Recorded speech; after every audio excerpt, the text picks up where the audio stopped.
Anak-anak, coba perhatikan gambar di samping. Apakah kalian pernah disuruh orang tua kalian untuk membayar zakat? Zakat apa yang kalian keluarkan? Untuk apa sih kita membayar zakat? Nah, untuk menjawab pertanyaan-pertanyaan tadi, marilah kita simak video pembelajaran berikut ini.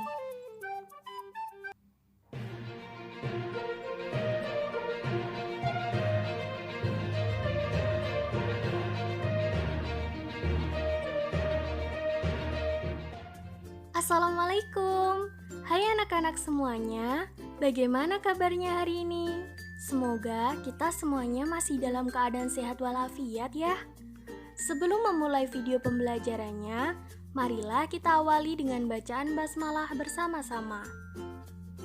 Bismillahirrahmanirrahim. Nah, anak-anak semuanya, dalam video pembelajaran kali ini kita akan membahas tentang ketentuan zakat. Tujuan pembelajaran kali ini adalah kalian bisa memahami pengertian zakat, macam-macamnya, orang-orang yang berhak menerima zakat, dan hikmah dikeluarkannya zakat. Nah, anak-anak, kalian tentu masih ingat rukun Islam kan? Ayo, ada berapa rukun Islam? Ya, betul. Rukun Islam itu ada 5. Yang pertama adalah syahadat, yang kedua sholat, yang ketiga zakat, yang keempat saum atau puasa, dan yang kelima adalah naik haji. Nah, dalam video pembelajaran kali ini, yang akan kita bahas adalah rukun Islam yang ketiga, yaitu zakat. Yang pertama, kita akan membahas mengenai pengertian zakat. Apa itu zakat? Zakat secara bahasa artinya adalah membersihkan, tumbuh, suci, dan berkah. Sedangkan secara istilah, zakat artinya mengeluarkan sebagian dari harta tertentu yang telah mencapai batas tertentu kepada orang yang berhak menerimanya. Nah, dari pengertian secara istilah ini, kita harus mengetahui harta apa saja yang harus kita keluarkan zakatnya, kemudian berapa jumlah minimal batas yang harus kita miliki dari harta tersebut untuk kita keluarkan zakatnya, dan siapa sajakah orang yang berhak menerimanya. Sebelum membahas hal tersebut, kita akan membahas terlebih dahulu tentang hukum zakat. Apa sih hukumnya zakat itu? Kita akan melihat ayat berikut ini. Bismillahirrahmanirrahim. Dan dirikanlah sholat, tunaikanlah zakat, dan rukuklah beserta orang-orang yang rukuk. Quran Surah Al-Baqarah ayat 43. Nah, anak-anak, dari ayat tersebut kita bisa mengetahui bahwa zakat itu hukumnya adalah wajib bagi setiap muslim yang sudah memenuhi syarat wajibnya. Kata zakat disandingkan dengan sholat sebanyak 82 kali dalam Al-Quran. Nah, itulah hukum dari zakat.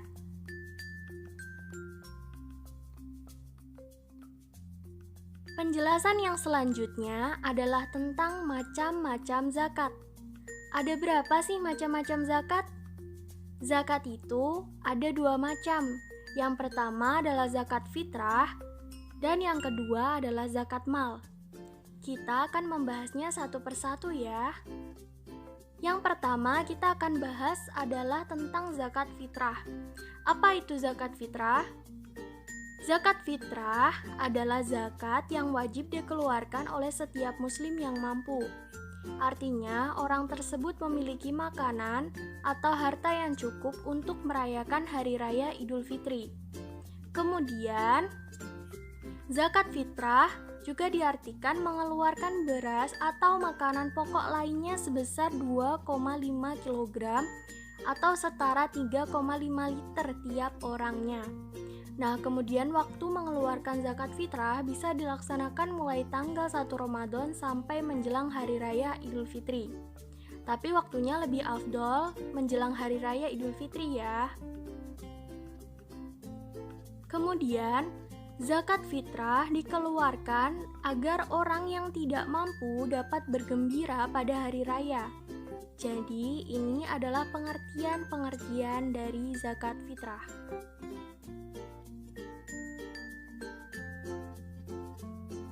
Lalu siapa sajakah orang yang wajib mengeluarkan zakat fitrah? Ini adalah syarat-syaratnya. Yang pertama, orang tersebut harus beragama Islam, baik laki-laki maupun perempuan, baik sejak usia bayi, anak-anak, atau lanjut usia, yang penting ia beragama Islam. Maka itu menjadi syarat wajib mengeluarkan zakat fitrah.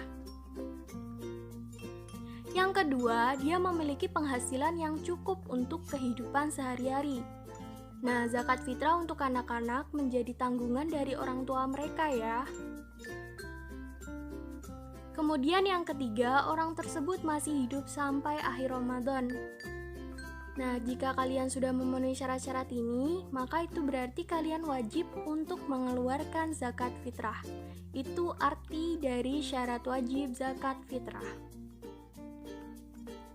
Itu semuanya tadi merupakan pengertian zakat fitrah dan syarat wajibnya. Kemudian yang selanjutnya kita akan membahas mengenai zakat mal. Yang pertama kita akan bahas mengenai pengertian zakat mal. Apa itu zakat mal? Zakat mal artinya adalah mengeluarkan sebagian harta kekayaan tertentu yang dimilikinya apabila telah mencapai nisab. Nisab sendiri artinya adalah jumlah batasan minimal kepemilikan harta tertentu dalam 1 tahun. Untuk lebih jelasnya, mari kita lihat tabel berikut ini. Berikut ini adalah beberapa jenis harta yang wajib dikeluarkan jika kalian sudah memilikinya melebihi batas nisab. Ada emas, perak, uang simpanan, perdagangan, penghasilan dari hasil bekerja, pertanian, contohnya beras, palawija, dan lain sebagainya, kemudian kambing, sapi, atau kerbau, lalu barang temuan, contohnya emas atau perhiasan. Nah, di sampingnya ada nisabnya. Jadi jika kalian misalkan memiliki emas sebanyak 85 gram dalam waktu 1 tahun, tidak berkurang ya, maka kalian harus mengeluarkan kadar zakatnya sebesar 2,5% dari harta yang kalian miliki. Muzaki ini adalah orang yang mengeluarkan zakatnya, jadi jika kalian muslim, maka wajib untuk mengeluarkan zakat sebesar 2,5% tadi. Kemudian, contoh yang kedua adalah perak.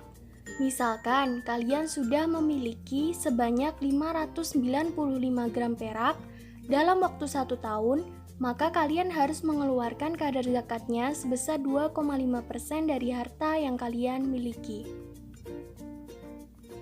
Contoh yang ketiga, misalnya uang simpanan. Jika kalian memiliki uang simpanan setara dengan harga 85 gram emas dalam waktu 1 tahun, ya, jadi kalian tidak berkurang uang simpanannya dalam waktu 1 tahun itu, maka kalian harus mengeluarkan kadar zakatnya sebesar 2,5%. Jadi, itu maksudnya jenis harta dan nisabnya. Di bawahnya sudah ada beberapa nisab, kemudian waktunya dan kadar zakatnya juga. Silahkan kalian simak baik-baik ya. Mari kita lanjutkan pengertian dari zakat mal. Zakat mal sendiri dikeluarkan itu untuk membersihkan harta yang kita miliki. Pengertian zakat mal sendiri adalah zakat harta. Mal artinya adalah harta. Sehingga zakat mal ini memang dikeluarkan untuk membersihkan harta yang dimiliki oleh kita. Nah, itulah anak-anak pengertian dari zakat mal. Kemudian, apa saja sih syarat wajib zakat mal? Yang pertama, pemilik harta adalah orang Islam. Berarti kalau bukan orang Islam, tidak perlu untuk mengeluarkan zakat mal. Yang kedua, pemilik harta telah balik dan berakal atau tidak gila. Jika masih anak-anak dan belum balik, berarti belum wajib untuk mengeluarkan zakat mal. Yang ketiga, harta tersebut termasuk dari jenis-jenis harta yang wajib dizakati. Nah, tadi kita sudah bahas beberapa jenis harta yang wajib untuk dizakati. Jadi, jika kalian memiliki harta di luar jenis-jenis harta tadi itu tidak termasuk dari zakat yang wajib dikeluarkan. Dan yang keempat, harta tersebut telah mencapai 1 tahun. Nah, tadi kita sudah melihat di tabel tentang waktu mengeluarkan zakat. Jika zakat pertanian itu dikeluarkan ketika panen, sedangkan zakat dari barang temuan itu dikeluarkan ketika kita menemukan barangnya. Tapi secara umum, harta yang wajib dikeluarkan zakatnya itu telah mencapai 1 tahun. Kemudian, yang kelima, harta tersebut adalah milik sendiri. Jadi bukan milik orang lain ya. Nah, itu tadi adalah syarat wajib dari zakat mal. Jadi kalau kalian sudah memenuhi syarat-syarat ini, maka kalian sudah wajib untuk mengeluarkan zakat mal. Nah, itulah anak-anak macam-macam dari zakat. Pembahasan selanjutnya adalah tentang orang yang berhak menerima zakat atau mustahik. Siapa saja sih orang yang berhak menerima zakat? Mari kita lihat ayat berikut ini. Bismillahirrahmanirrahim. Sesungguhnya zakat-zakat itu hanyalah untuk orang-orang fakir, orang-orang miskin, pengurus-pengurus zakat, para mu'alaf yang dibujuk hatinya untuk memerdekakan budak, orang-orang yang berhutang, untuk jalan Allah dan untuk mereka yang sedang dalam perjalanan, sebagai sesuatu ketetapan yang diwajibkan Allah. Dan Allah Maha Mengetahui lagi Maha Bijaksana. Quran Surat Taubah ayat 60. Nah, anak-anak, dari ayat tersebut kita bisa mengetahui bahwa ada 8 golongan orang yang berhak menerima zakat atau mustahik zakat. Yang pertama adalah golongan fakir. Fakir adalah orang yang amat sengsara hidupnya.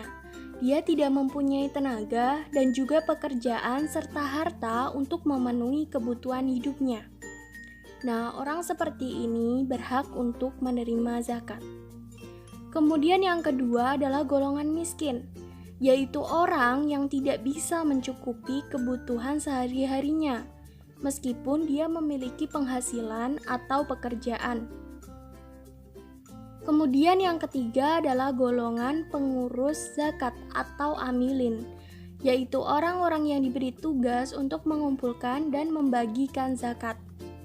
Kemudian yang keempat adalah mu'alaf atau orang yang baru masuk Islam. Tapi bisa saja orang yang bukan Islam atau non-Islam, tetapi memiliki keinginan untuk masuk Islam, dan untuk masuk Islam dia memerlukan biaya, maka orang tersebut bisa menerima zakat. Kemudian yang kelima yaitu budak atau hamba sahaya, yaitu budak yang harus dimerdekakan. Nah, zakat ini bisa digunakan untuk memerdekakan hamba sahaya. Kemudian yang keenam adalah golongan orang berhutang atau ghorimin, yaitu orang yang berhutang karena untuk kepentingan yang bukan maksiat dan ia tidak sanggup untuk membayarnya. Jadi, orang yang berhutang ini diberikan zakat untuk memelihara persatuan umat Islam.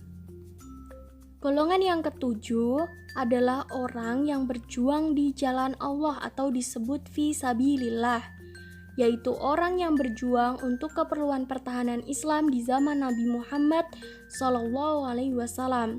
Nah, fisabilillah ini juga mencakup kepentingan-kepentingan umum seperti mendirikan masjid, musola, sekolah atau madrasah, rumah sakit, dan sebagainya. Serta orang-orang yang bekerja di dalamnya dan berjuang di jalan Allah itu juga bisa termasuk fisabilillah. Kemudian, golongan yang terakhir atau golongan yang ke-8 adalah golongan orang yang sedang dalam perjalanan atau disebut ibnu sabil.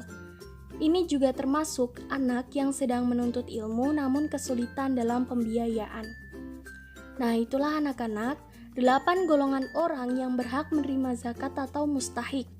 Jadi jika ada 8 golongan ini di sekitar kita, maka kita bisa mengeluarkan zakat kepada golongan-golongan tersebut ya.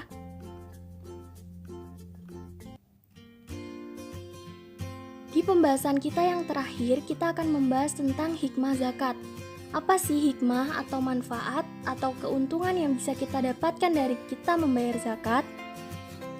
Yang pertama, hikmahnya adalah zakat bisa membersihkan harta dan jiwa pembayar zakat dari sifat kikir, tamak, atau rakus. Betul kan? Jadi, jika kita membayar zakat, insya Allah kita akan terhindar dari sifat-sifat ini karena kita sudah mengeluarkan harta kita untuk diberikan kepada orang lain. Kemudian yang kedua, zakat bisa membantu orang yang kesusahan atau kesulitan dari segi ekonomi.